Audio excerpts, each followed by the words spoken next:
Hey, let's just go ahead and start this off tonight. Good Friday evening or Saturday morning or Thursday night or whatever to you guys. It's good to see you all. Hello, Simuli. Good to see you. Thank you for stopping by. Uh, I am your wonderful, talented, handsome host, Bill Sylvie. Welcome to the Friday evening crazy gibberish. Um, I'm going to talk a little bit about why it's evening today and not my usual midday. As some of you might know, my youngest daughter, we're going to be homeschooling her. And so there's this 3 day virtual conference that runs from like noon to 5, uh, Friday, Saturday, and Sunday. Um, and it's all about it's just approaching different educational topics. One of the things that interested me, and that's the noon to 5 spot being taken up watching the live streams and the discussions and everything is why I didn't have a live stream myself today. But one of the things that interests me was um, there was a bit about Dungeons and Dragons, about tabletop gaming in there. And I was pretty excited about it because I wanted to see how they were going to suggest we incorporate D&D into a learning um, into a learning context. And I got to be honest with you. I'm sorry. I'm not going to name names because I'm not a nasty person like that. But it kind of sucked. I mean, if you were interested in knowing little DM philosophies about 5e, that's pretty much all it was. There was no attempt to streamline it into an educational context or anything like that. Now, I haven't any idea how to do that. So, I'm trying not to be too critical, but at the same time, I wanted to see that. I was hoping I would see that because I would really like my youngest daughter to play some tabletop games. But she didn't. The person who gave the talk didn't really seem interested in going in on that. So she just kind of gave some very lightweight DM advice. I mean, stuff that's been kicking around for decades. I would say about 2/3 of it was in line with Gygax's afterwards in the Dungeon Master's Guide. It's the spirit of the game, not the letter of the rules, which matters. Um, but I didn't I like it did nothing to inform me as a gamer, and it really didn't do anything to inform me as a parent who'd like you know to get some more family involvement at the game table. So that was a bit of a letdown. I was really looking forward to that being more um, more refined than it was. It it it it was like she's reading off a Wizards of the Coast website for like, I'm interested in Dungeons and Dragons. How should I get started? Just felt kind of disconnected.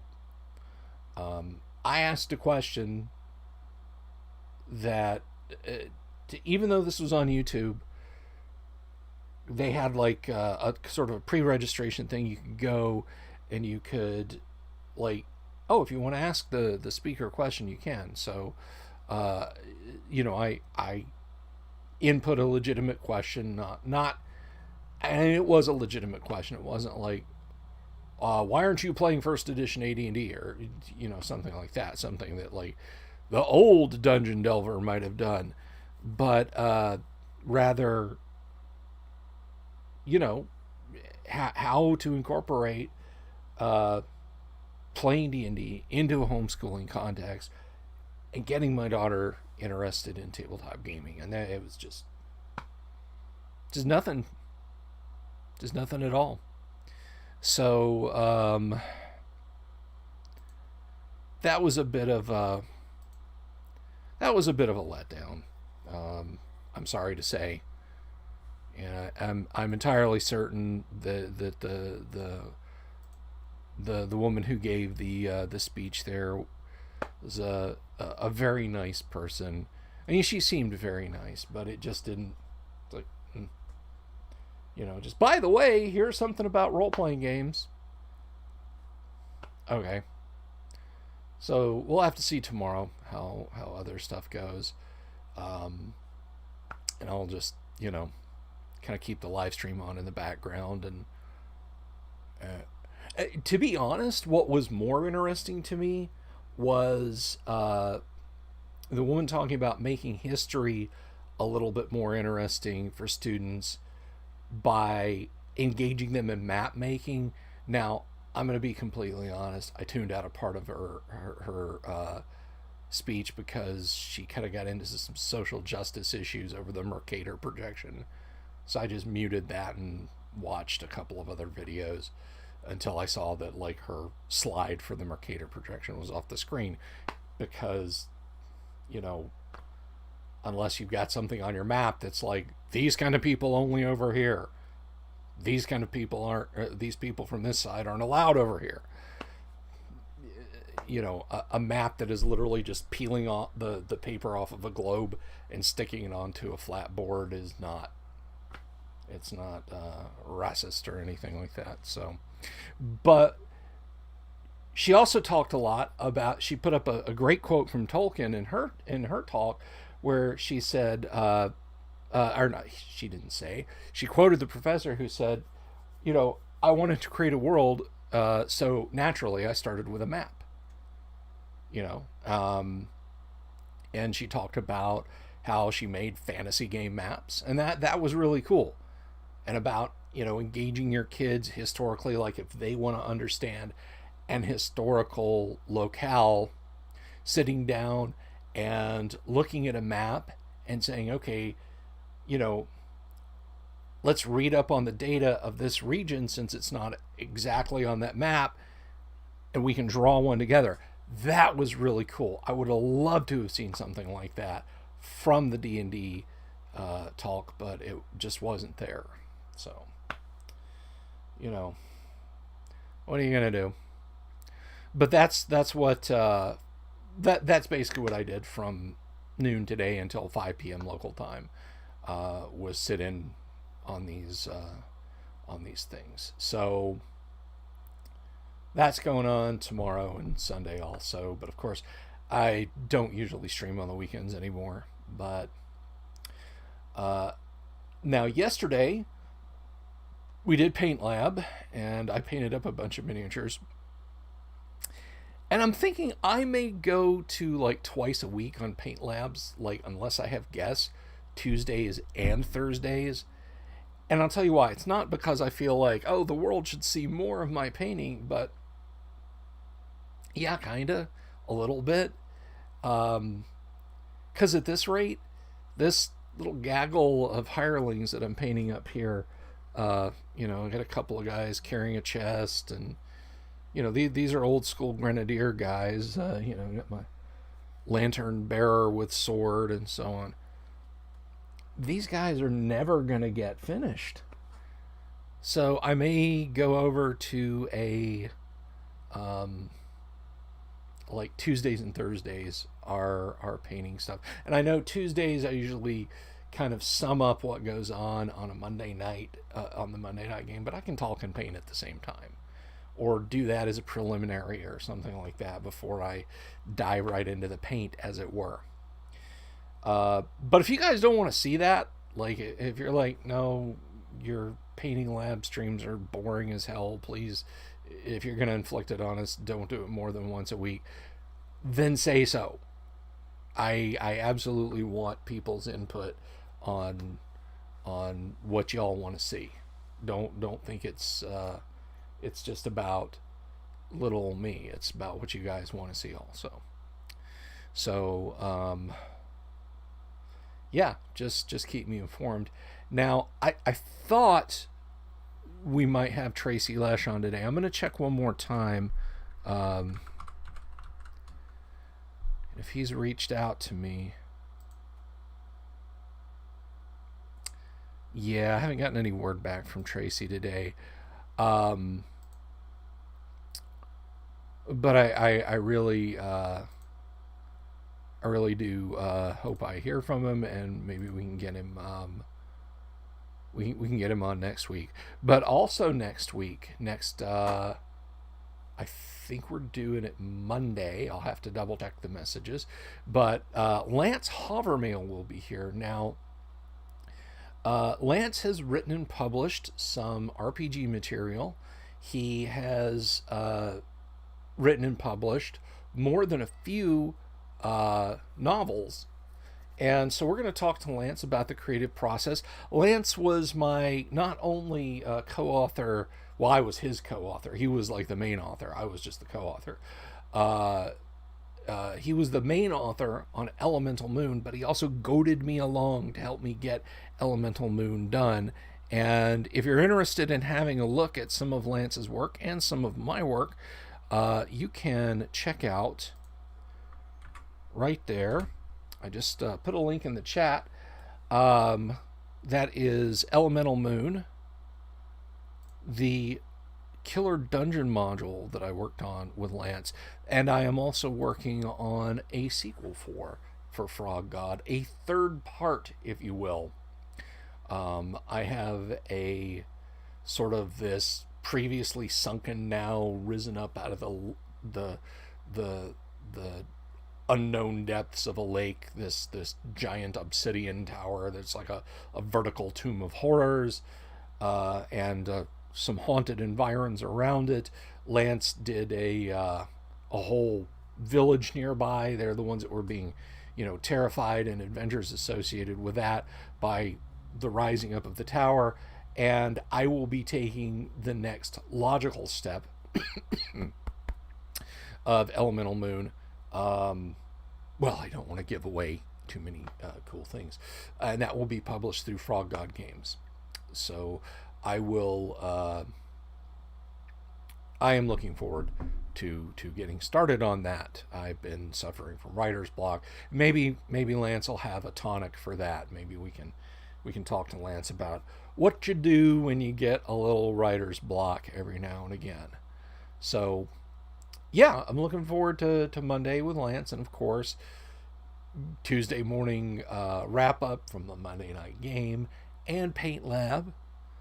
And then Wednesday evening, Wastrel Wednesday with Kyle. We're going to play some god dang Advanced Dungeons and Dragons First Edition. We had an absolutely smashing game of Conflict, Kyle's adventure game of modern warfare, which, by the by, right here, this is currently in alpha testing. It is a fantastic little RPG. You can grab this on Google Drive. Let me see if I can find it real quick. And if I can, I'll share it with you guys. Gmail Bill, not Agamemnon. Good Lord, that's a typo, huh? Alrighty, let's see.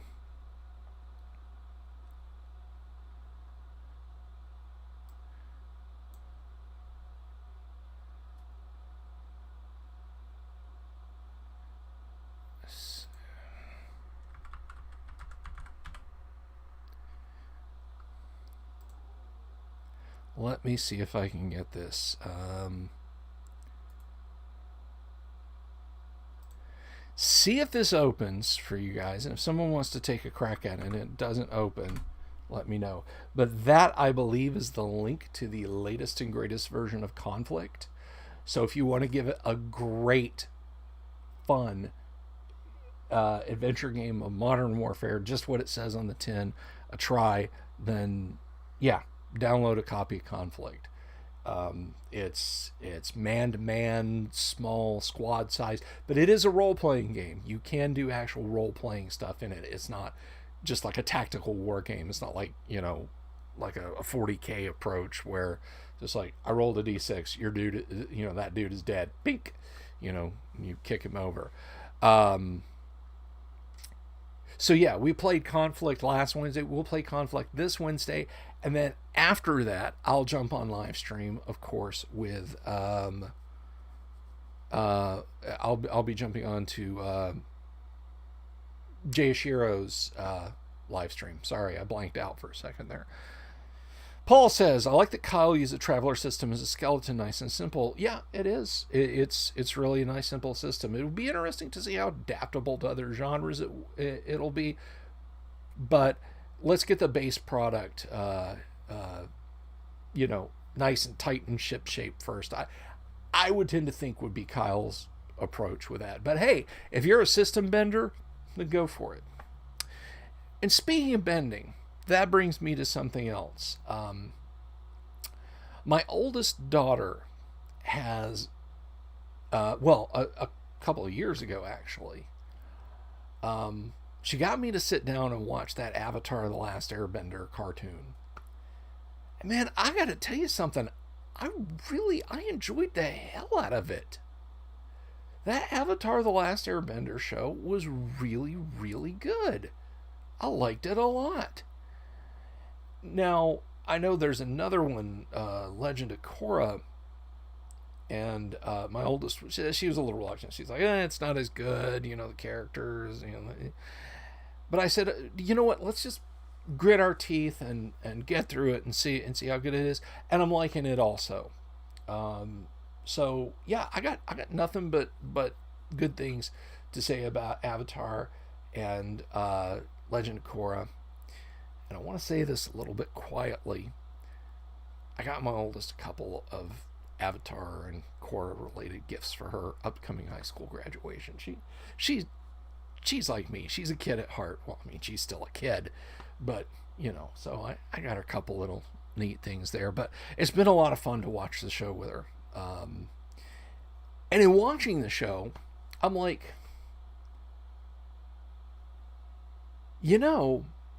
you could do this in AD&D. You could run an AD&D game set in the world of Avatar. It's not that difficult.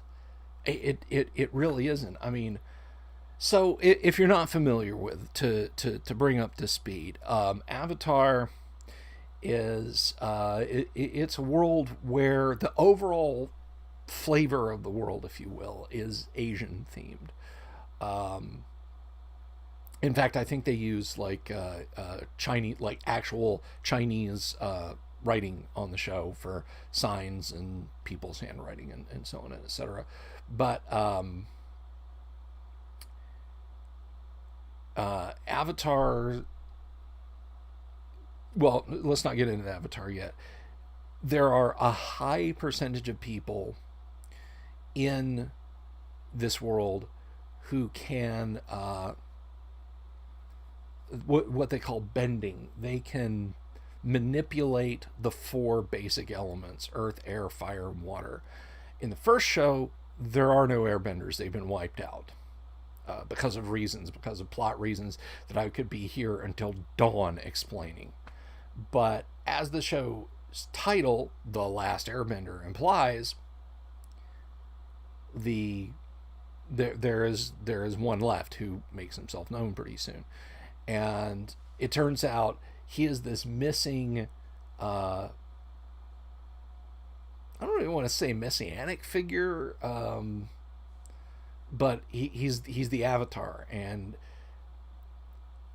the Avatar is the only one who can naturally manipulate all of the elements. Now he has to be trained to do it properly, but and they all have spiritual ties to the previous incarnations of the Avatar. The when Avatar passes away, they're reincarnated as the new one, and they can talk to their past lives through meditation. And I was thinking, modeling the avatar's abilities, or modeling Bender's abilities with AD&D spells is actually a snap. Everything the firebenders can do, throwing fire bolts, even lightning, they consider that a form of fire, I guess. Uh, all of that, there is stuff, tons of spells in AD&D or fire. You got you have and lightning. You know, you've got shocking grasp, lightning bolt, call lightning, fireball, wall of fire, pyrotechnics. You know, fireball. I mentioned fireball already. Sorry. It's just the list goes on and on. It narrows down quite a bit, even if you include ice spells, because waterbenders can freeze water and do things with ice and snow also. But it really, really narrows down a little bit. And I think you might have to dip into psionics a little bit and bring some of the psionic disciplines over. But there's no reason. This just made me smile. Maybe I'll do it one day. I don't know. But there's no reason you couldn't run an Avatar game using the AD&D rules. And no, I don't mean by like inventing a completely different system, you know, that just has AD&D as a framework, or you know, by dipping into second edition or third edition, or any of that nonsense, or even going to Oriental Adventures. I'm just talking about the base stuff in the Dungeon Master's Guide and the Monster Manual. And it was just kind of an interesting revelation and mental exercise to sit back and look at those things and go, huh, yeah, you could do this. And I would not be surprised if the creators of that show had been tabletop gamers of some stripe. So yeah, I've been enjoying that a lot. It's a pretty good little show. And even if I never do anything with it, I'll still enjoy the heck out of it. Now, one thing, and this kind of struck me funny, is the first show was basically a quasi medieval setting. It's like, it could be like, to put it on our own timeline, it could be any time from like 1000 BC China up to like, you know, the 1700s. Some stuff is really sophisticated mechanically because the energy that you can put into a thing is provided by people who are able to, like, you know, make, like the Fire Nation. They're the kind of the bad guy country in the first show. They have these very primitive World War I looking tanks, like the Whippet tanks, the smaller ones, not the big ones with a trapezoidal or rhomboidal, whatever it is, treads on the side, but little ones. But still, you know, it's kind of ferocious. And the reason is their motive system is a guy sitting in the back blasting a boiler, you know, coal boiler with his fire power to produce steam to drive the thing forward. So, you know, they've got some machines like that. But in the overall, it's a setting that you could go, yeah, okay, that's just, you know, it's just AD&D quasi-medieval.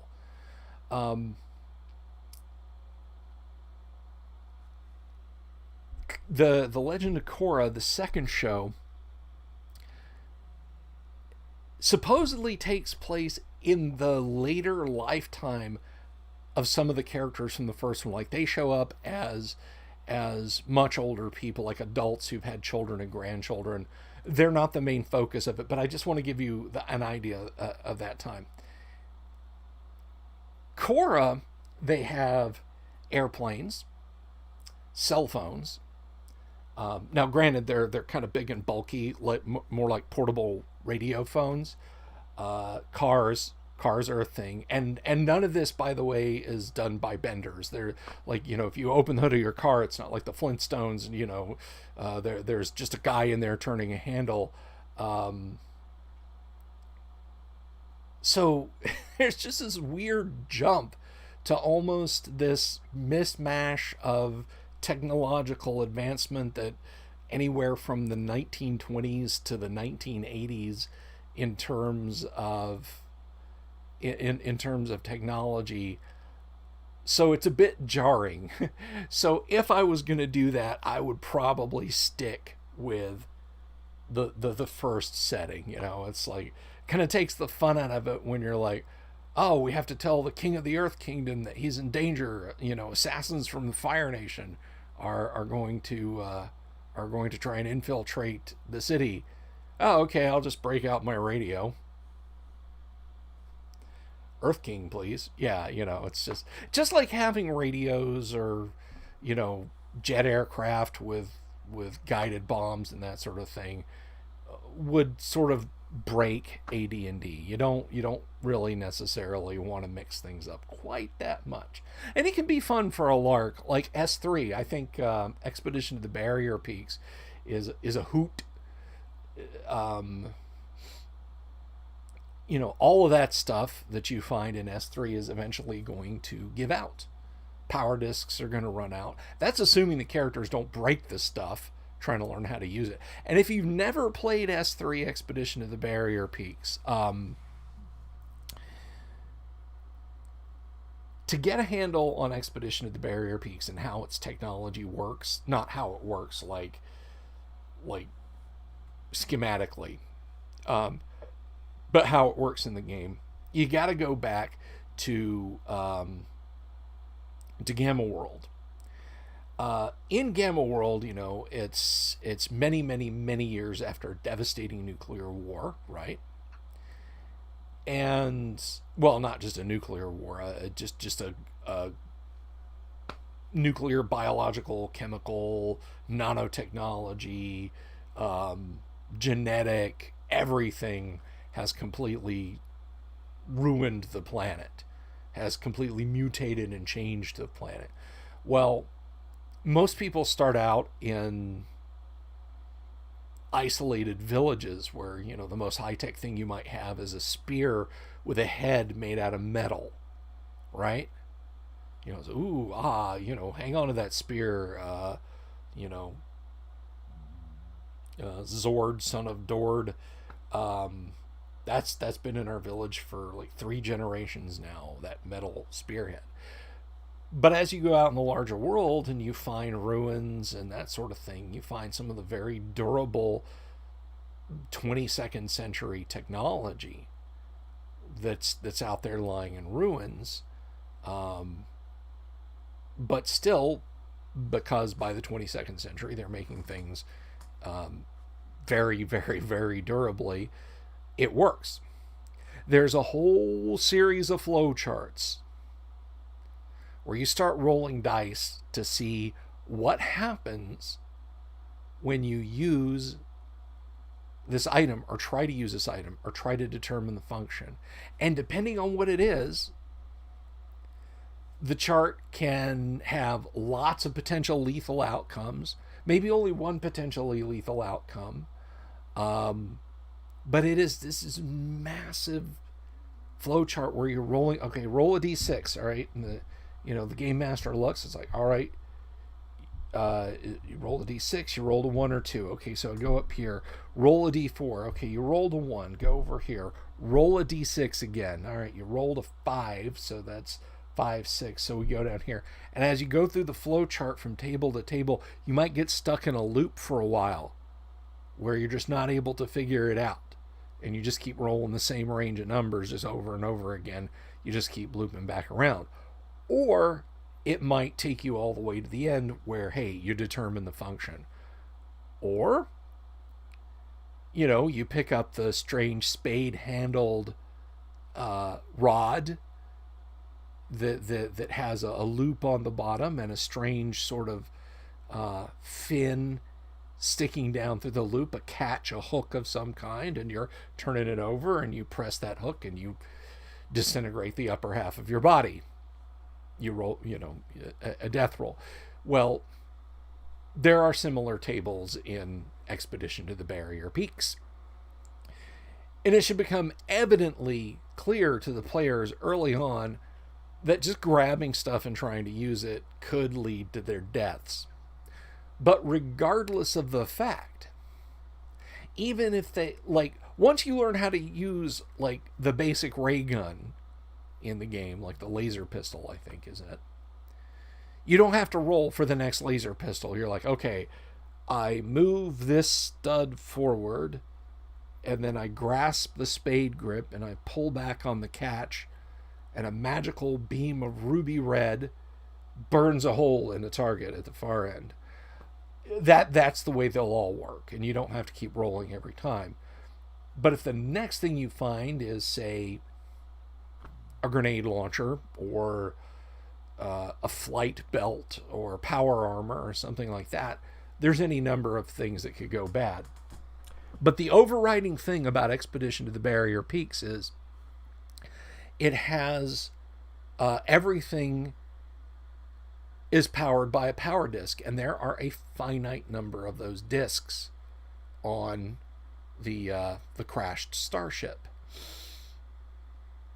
So even if your party scavenges all of them, just gets all of the power discs, and they somehow miraculously survive experimenting with gear, and they leave there with a couple of suits of power armor, flying belts, laser rifles, rocket launchers, healing spray hypos. They just the dice just love them. Eventually those things are going to run out of juice, and there's no recharging them, so they won't last in your game. But with that said, to hook back up to the discussion I was having about the second Avatar show, trying to set a D&D game there, again, it's like, oh, we have to cross the sea of sand. Oh, okay, well, let's just hire an airplane to fly us across. So regardless of whether or not I ever did it, I would do it set in the time of the first series. That's such a weird jump. That is such a weird jump, just going up from like that. But anyhow, let me see here. Check the comments, see if any of you fine people have said anything. Oh, I meant to show off today. I actually, you know what? I'll save it for Monday. I got another mail call. Monday, coming up on Monday. So I'll show you guys something cool on Monday that I got in the mail.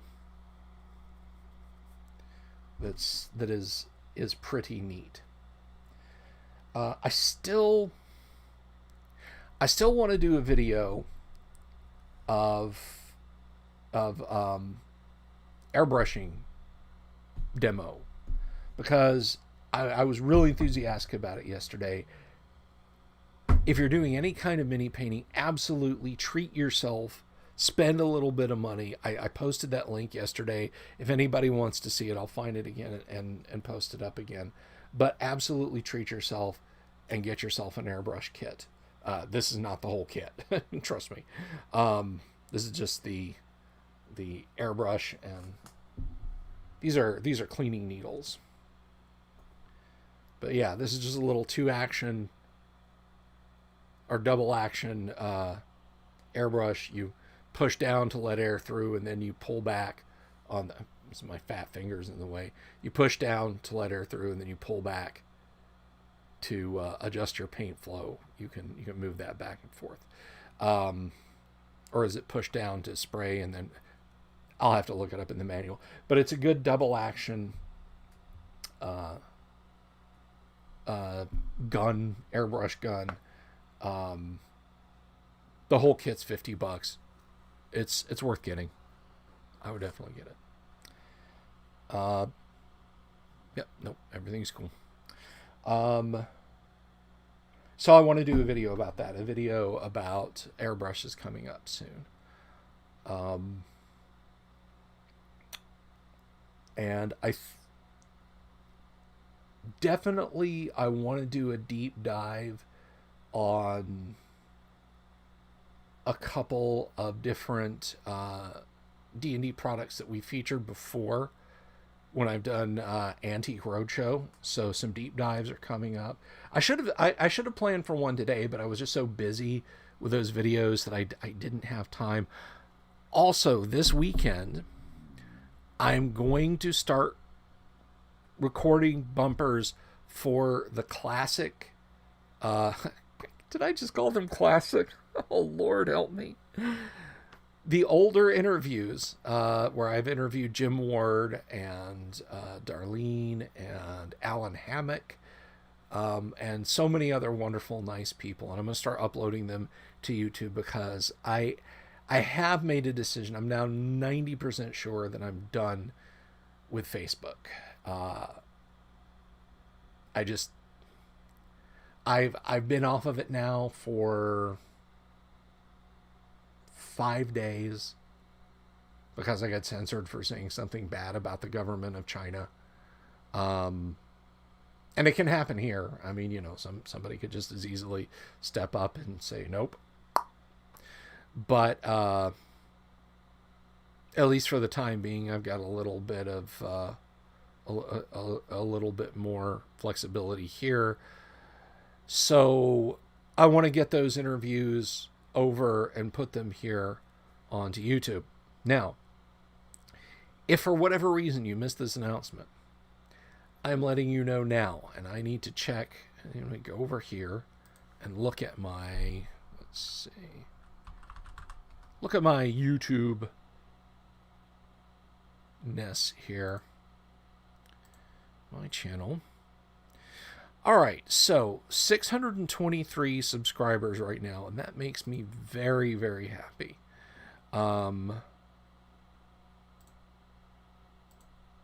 It's not a huge amount.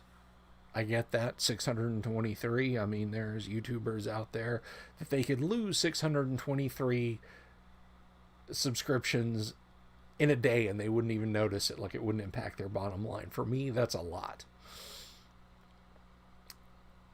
But it's really the channel has grown so much in popularity, and I'm so flattered, and it's wonderful of you guys to do that. But when I hit 1,000 subscriptions on YouTube,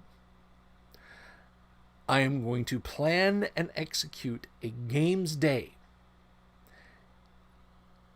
I will be gaming all day long, and I will be playing many RPGs. I'm going to do a mini virtual con just for you guys. Well, for anybody that wants to play, but just for all the help you guys have given me. I will be doing a mini convention. I'll be playing some D&D, some Gamma World. By request, I may do some Fight in the Skies, but I will have everything just spread out on the table. Miniatures, Dwarven Forge, the works. It'll be a lot of fun. It has the potential to be a lot of fun, and I hope you guys will log on and attend one or two games there.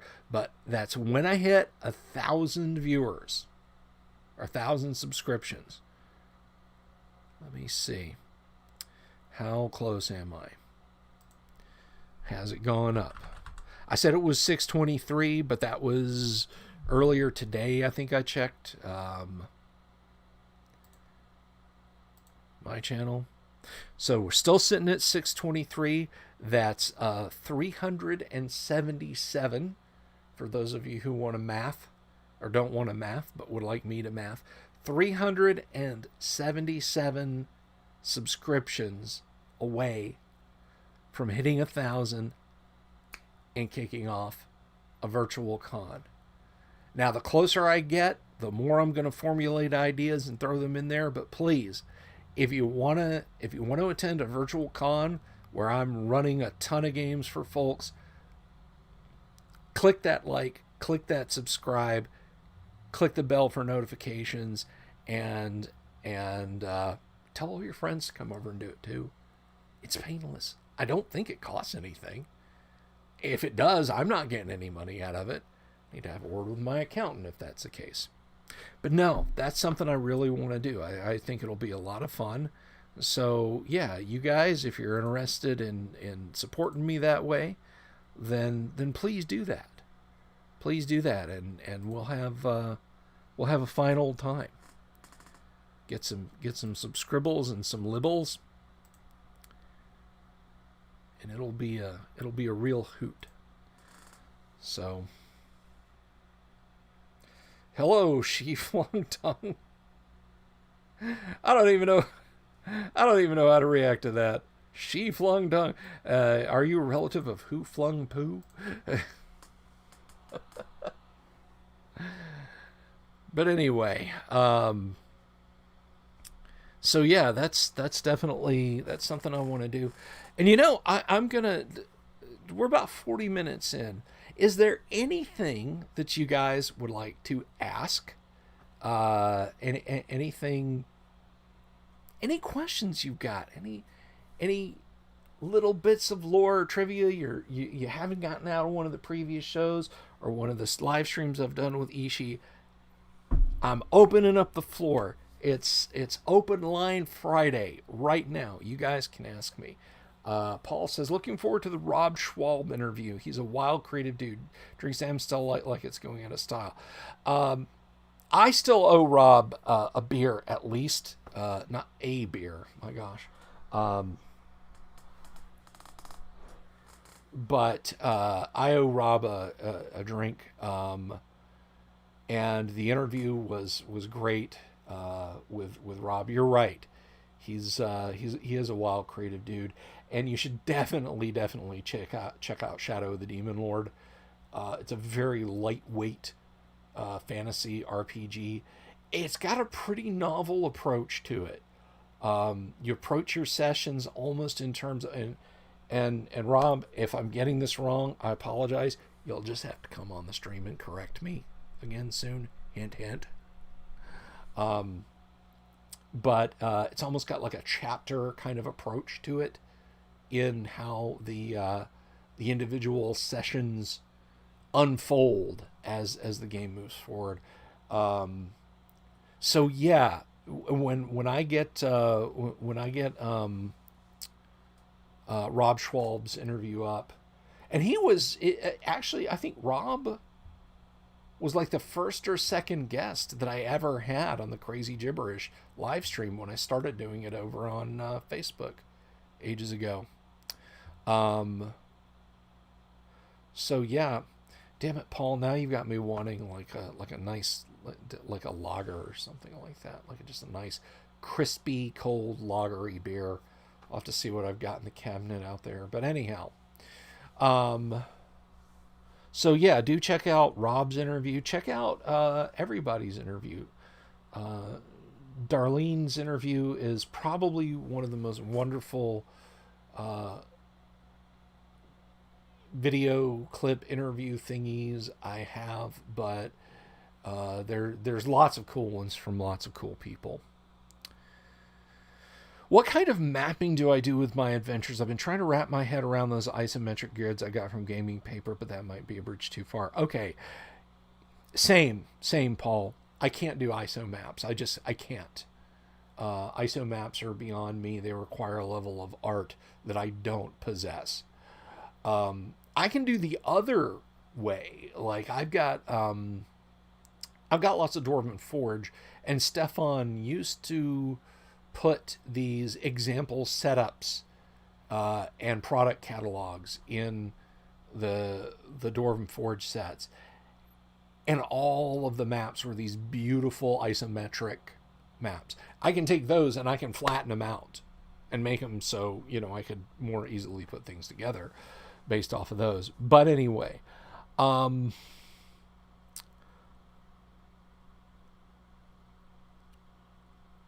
it kind of varies. If I need something quick and dirty, like here's a good example. Party enters a hex. They camp for the night. I roll a possible encounter. It's trolls. In layer or not. In layer. Okay. If I don't want to just say it's just a big filthy cave, but like an actual burrow, a warren that they've hollowed out of a low hill or something. Pardon me, pizza for dinner. I'll go in and I'll like, because my big Monday night game with 11 players now is all online. You know, I can just pop open a browser tab and hit one of the endless number of random map generators. You know, just like, give me 4 rooms, give me a cave complex, moderate amount of traps. Let's do a lot of hallways and some dead ends, and you know, it just like, there you go, boss. Great, awesome. Right click, save as JPEG, done. You know, and there's my map. If I know well in advance, if I know that I'm going to get a good, you know, a good 8-10 sessions out of it, I will sit down and I will draw the map and I'll just do it by hand. You know, to quote Tom Hanks in Saving Private Ryan, we use this. I'll grab the pencil and I'll start I'll either print out a piece of graph paper if I don't have any, or if I have some, I'll just grab a graph paper notebook and start drawing maps. My mega dungeon that I've run pieces of for people over the years, Castle Delve, it literally started as a case of, I have a baby sleeping on this side. I have some graph paper that I can reach and a drawing implement that I can reach. And so I just started drawing just to see if I could do a dungeon map. And I just went page after page after page, filling it up. So I've got like 4 or 5 of the 10 levels of Castle Delve mapped out. Now I don't have it populated. I don't have it keyed properly, but I've got the maps at least. So it's literally just it just varies, man. I think if it's a place that, you know, going back to the trolls, let's say you roll up like 5 trolls, okay, and it's a random wilderness encounter. In a case like that, I would do like maybe like a main cave under a hill, or just a burrow in the ground, and maybe a side cave where they stuff the unfortunates that they're not going to eat just yet, you know, and they just cram them in there for a couple of days. So, you know, like a 10 by 10 little sort of black pit kind of room, but then a larger room where they just have all their nests and their filth. Now, if it's orcs and it's in lair, then you've got a castle you have to gen up, right? Or an underground lair. And again, sometimes it's best you just go back. But one thing I can tell you, and it's ancillary to what you're asking me, Paul, but this is very important. When you are doing an overland adventure, or the party goes into a place and the dice did something that you didn't expect, and you realize, well, you know, next week they're going to be exploring around this, create all your random encounters in the downtime. That is an important part of game prep. So if you missed the great stream, it was really one of the first ones that Kyle and I did on both platforms, or it may have just got sent over to Facebook. I don't remember if we... No, I'm pretty sure we didn't simulcast it, but I'll get it and I'll put it on over here on YouTube also. But we did this thing where we populated hexes because we wanted to kind of go into the dice are always right and why. And we basically just moved around hexes, rolling possible random encounters. If you look at your World of Greyhawk, your whatever Forgotten Realms planet's called, or Dragonlance planet, and you know your party, they're not going to teleport, they're not going to get flown there by a giant bird or dragon or whatever, or you know, find an underground cavern that's 10 feet wide and 650 miles long and has guards positioned in it to stop monsters from attacking them or whatever. You know they're going to be journeying across your world. Like, you know, your next game is next Thursday. You just wrapped up. Take the time to do wandering encounter checks or random encounter checks. Uh-oh. I just lost my camera. Give me just a minute, guys, while I get my other one set up. I didn't realize my battery was that low. Just need to bring my other one over here. And I'll get that set up. And then you can see my smiling face again. Just go over here to OBS. Oh, BS. There I am. Ta-da! And I'm back. So anyway, now I can look at the monitor. But take the time to go through and populate each hex along the way rather than attempting to do it on the fly while they're journeying. You know, if you roll 9 sets of encounters and across 9 hexes there are no encounters, you can simply say, for 9 days your journey is uninterrupted and uneventful. But then on the 10th day, after a long, difficult day of travel through the dead hills, just as you're settling down, you know, whatever time of day the encounter was supposed to have happened, you can just throw that, you know, just make it look like it just happened. And you don't have to go, you know, okay, no, and literally make 27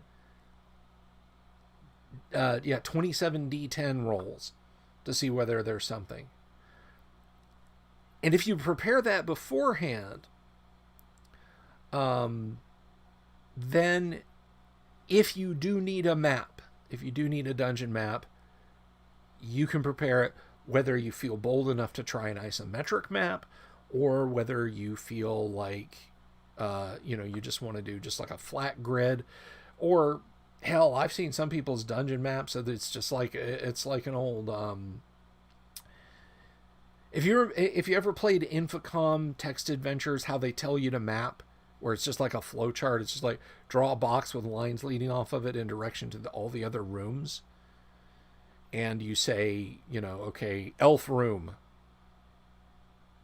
And maybe you key it off to the left on the piece of paper. However you map, you know, you can be prepared, I guess is what I'm saying. Is you can and you will be prepared. So I hope that long-winded, bloviating answer was your what you were looking for, Paul. Anyone else? Any questions? Ask me anything. I have no agenda right now. You guys are the agenda. Let's see if I have any questions. Any questions whatsoever. While y'all think of something to ask me, I'm going to step over. I'm going to get a glass of water. Or not a glass of water, a bottle of water. Jam and Jazz build encounters on index cards and build a morgue of encounters you can use over and over. If you take 10 minutes a day and build 2 to 3, you'll have 100 to pull from. That's a damn fine idea. I love that idea. That's a very cool idea.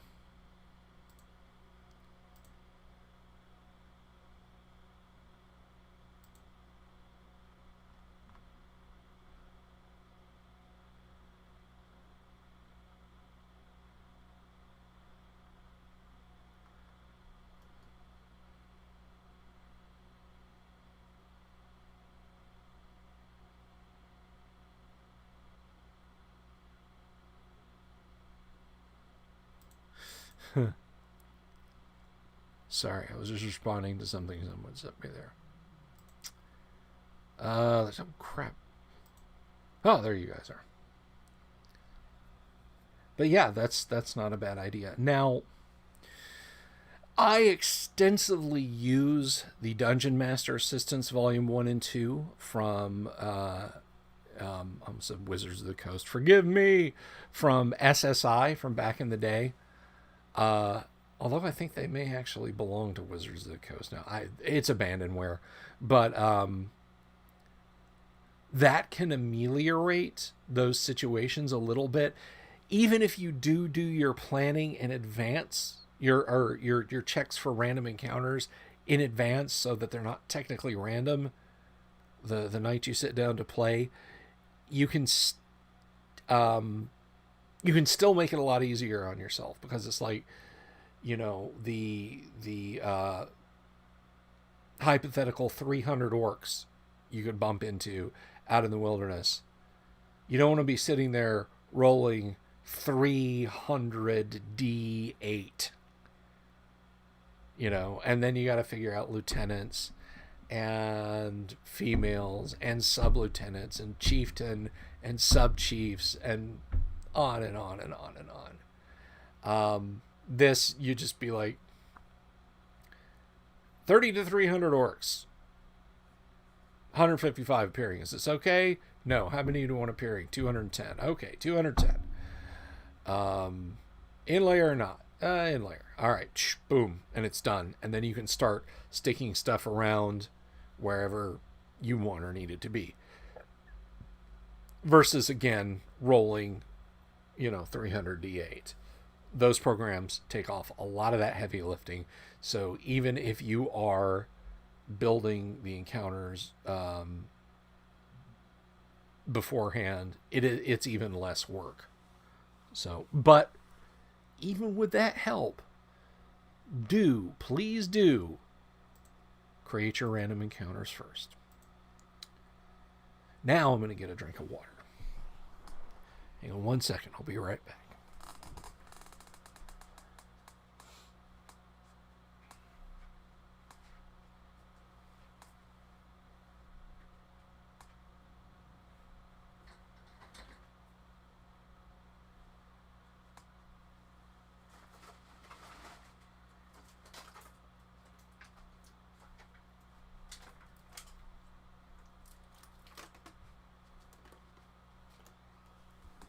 All right. So any other questions? Anyone? Any questions at all? Please, feel free to ask. Stick around for good... Well, you know what? I'll stick around until nobody else asks me anything. And then we'll wrap up for this Friday evening.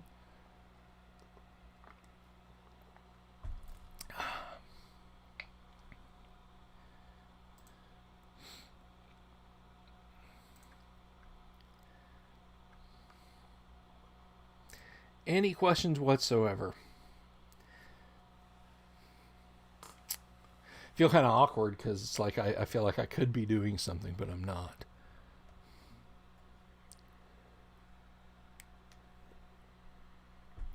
Anything at all?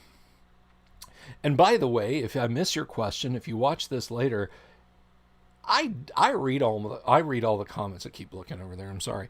I read all my comments. So,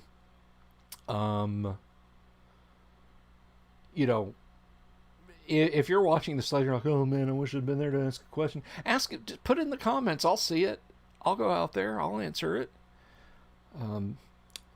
Paul says, going back to D&D as a teaching tool, endorse tabletop games, even unmodified, to get kids interested in math and reading comprehension. Damn right, Paul. You're damn right. My vocabulary was stretched out and expanded so much by learning how to speak High Gygaxian. It really, really, really, really was key to me expanding my reading knowledge even further. Math, not so much. I still can't math. I think the fact that I finally learned learned college math when I was when I was I guess in my mid 40s. Yeah, when I finally learned college algebra, rather not college math, college algebra in my mid 40s. Um, that I still think that's pretty cool. My brother ran so much auto duel and BattleTech that higher maths were fun for him. Ended up getting a programming degree. Good for him. I'll tell you a funny story about college and BattleTech. Back in the first attempt by me to tackle college in the 90s when I should have, um, there was a professor at the local college, and she's a very nice woman. Just an extremely demanding uh, educator, professor. Um, and she, but she was a lot of fun. She could be a lot of fun. Younger too. I think she was like not much older than myself, which would have made her an absolute genius that she was teaching at the college level and was in her mid 20s at the time. But I had a friend who took her for her more difficult calculus classes while I was struggling through her algebra classes. But he and I both played BattleTech together. Now, interesting thing about BattleTech, BattleTech is a game of min-maxing. And it says so right on the tin. You have to min-max in the game to make the game work. That's not a design flaw. That is the design goal. You want to make the most efficient war machines, if you're making custom war machines, as possible. Now, to move a battle mech forward, it has to have a reactor of a certain weight. And the rating required is incumbent on the weight of the machine you're putting it in and how fast you want it to go. And for example, a rating 240 engine might weigh 9 tons. So if you have a battle mech that weighs 60 tons that you want to move forward at 40 kilometers an hour, that's 4 hexes a turn, by the way, you would have to put a 240 rating engine in it. And that engine, again, would weigh a set number of tons. Toby Stidham and I, sat down and we tried to figure out how to calculate, how to plot on a curve the rating of an engine and the weight of an engine past a certain engine tonnage. We could not determine the function to draw the curve past a certain point. It didn't make sense. And we sat down with the BattleTech rules and this math professor, this lovely woman, and tried, all three of us, math professor, calculus whiz, an idiot gamer, all put our heads together to try and figure out how to plot that curve. And we couldn't make it work. What comes after a 400 rated engine? How heavy would an engine that was, say, a rating of 500 be? 400 was the top end engine, and it weighed, I think, 19 tons. So if you had a 100-ton battle mech, you'd have to devote 19 tons of it just to the engine. Or it may have been more than that. I honestly haven't cracked a BattleTech book in a little while. But we were like, it should be a simple function. And it's not. Because if you go back along the lines, things are not on a simple function. It was nuts. It drove her crazy. It drove us crazy. It was like, I understood the math well enough to know that it should have gone on just a simple linear curve. And so did Toby. And so did she. It should have. Once we explained it to her, she was like, oh, okay, so there's your power ratings and there's your tons for the previous. Wait a minute. I mean, that thing was jank. It was so jank, and it drove us crazy.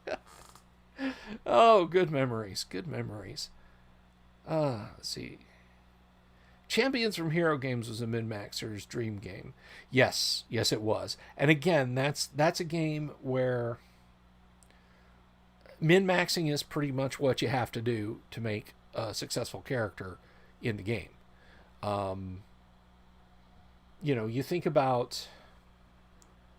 Well, let's think about Wolverine from Marvel Comics, because for those of you who don't know, Hero Systems is a point-buy dice pool RPG invented by George MacDonald in, I want to say, like 1980, 1979, something like that. When he literally asked the question, what would the superhero stats for a given, or what would the stats be for a given superhero in tabletop game terms? And he immediately rejected Dungeons and Dragons as not having enough granularity for him, and started coming up with number-based systems. And in Hero Systems, you have a set number of points to build your character on. So let's talk about Wolverine in Hero Systems. Wolverine, I mean, the Chris... I've gone blank on him. Not Chris Columbus, the film director. Not Chris Carter, the X-Files guy. Anyway, the creator... or the writer for the X-Men in the 1980s.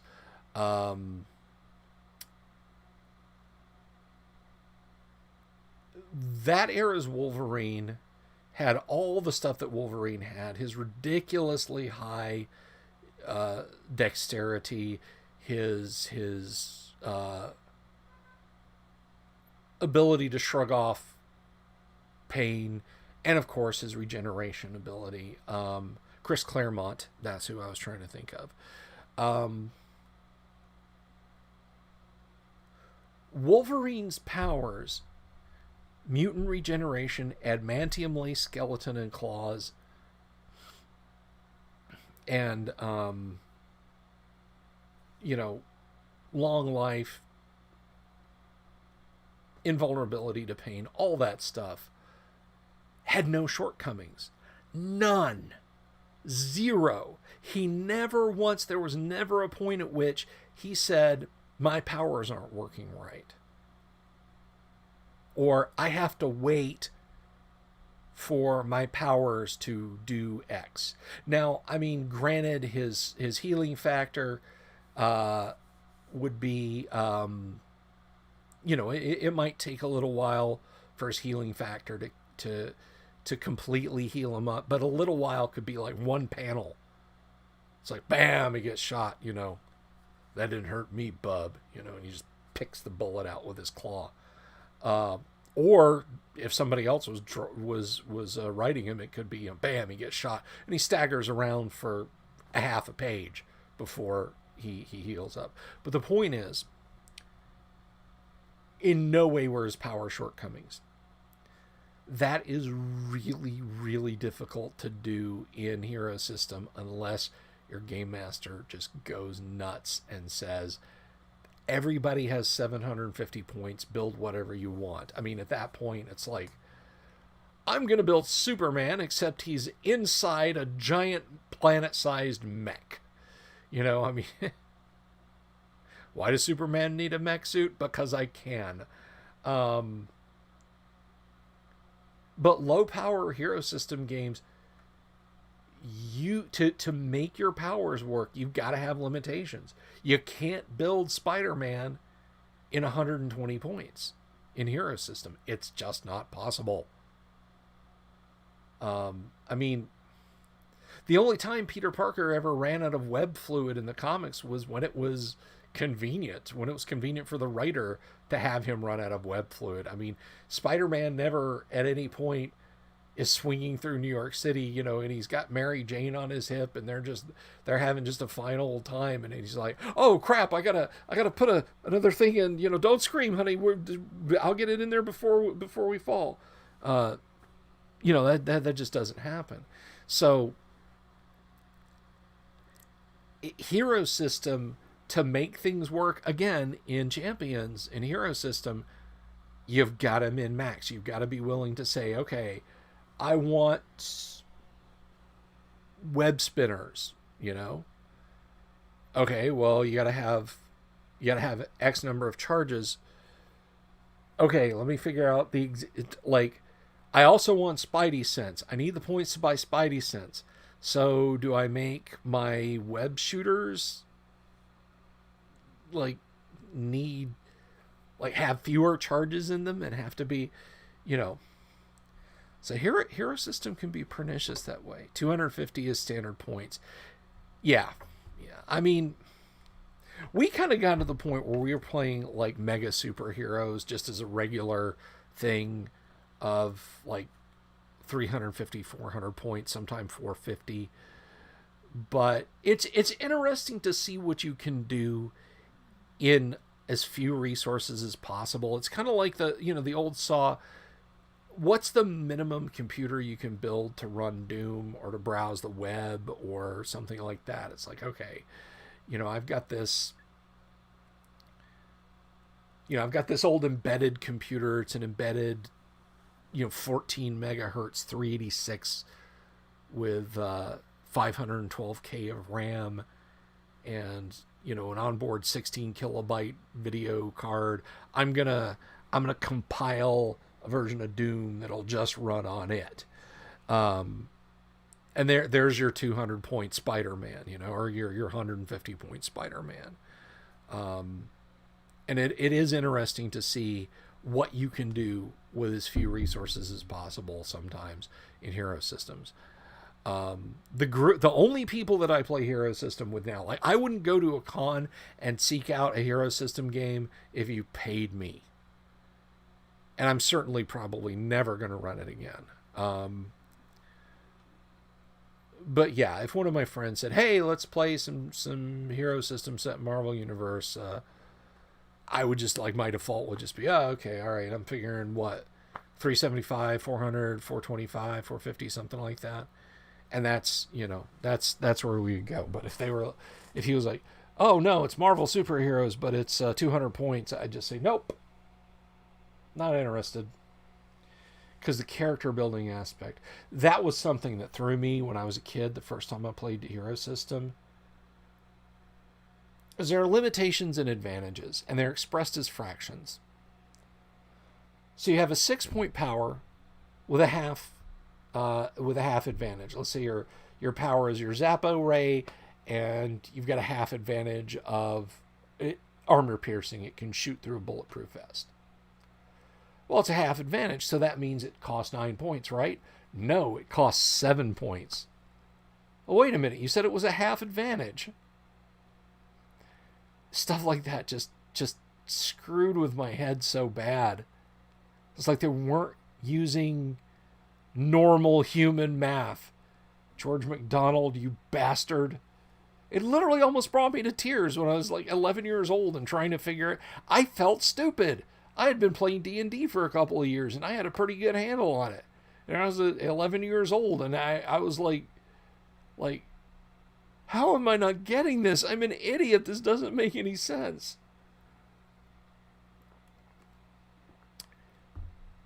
You need to have people who are well versed in the game for it to shine. Yes. Hero System is a lot of fun. I would play if my group that I've known for 30 years asked me to play. I would not recommend it to anyone ever for anything. Just don't play Hero System. It's fantastic. It's great. You can build anything with it. You can do any kind of superhero game. You can do space game. You can do gritty cyberpunk with it. It's awful. Don't play it. It just literally the tears it'll bring you to and trying to learn the fucking thing. Pardon my language. Just don't bother with it. There's something out there models what you want to do way better than Hero System. You know, the number of people I met that tried to sell me on Hero System and say, you know, oh no. Well, what do you want to play? Well, I want to play some BattleTech. Here, Robot Warrior. Here, Hero Games, Robot Warrior. And I'm like, this is just big people. And more D6 is being thrown. Exactly. Like, no. Just play BattleTech. You know, you want an espionage game, play Top Secret. You want a fantasy game, play D&D, or Warhammer Fantasy Roleplay, or Rollmaster, or MERP. Which is ironic that I'm mentioning Rollmaster and MERP in the same breath where I'm denigrating Hero System, because they all ended up under the Iron Crown Enterprises nameplate, as it were, for many years. So, but anyway, any other questions? Is there anything anybody else wants to ask? Any questions of me? It's Open Line Friday. I'll give you a couple minutes because it looks like this thing is like going a little slowly. The real time. I'm gonna come over here. I'm gonna open up this. Okay, that's muted. So.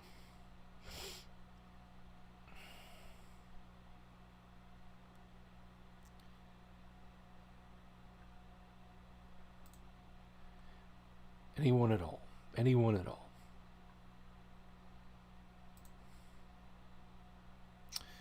All right, well, I think that's just about it. We have been going at this now for an hour and change, hour and a quarter. So I want to thank everyone who has been sitting around today. We will try and get Tracy on next week. Maybe next Friday. Have 2 guests next week. That'll be awesome. And I will let y'all know. Oh, Paul's got a comment there. I haven't found a generic system that's felt as fun as a baked-in RPG system. GURPS is serviceable, but D20 will always feel like they're dead no matter the setting. Yes, that is true. That's very true. There's nothing wrong with system specificity.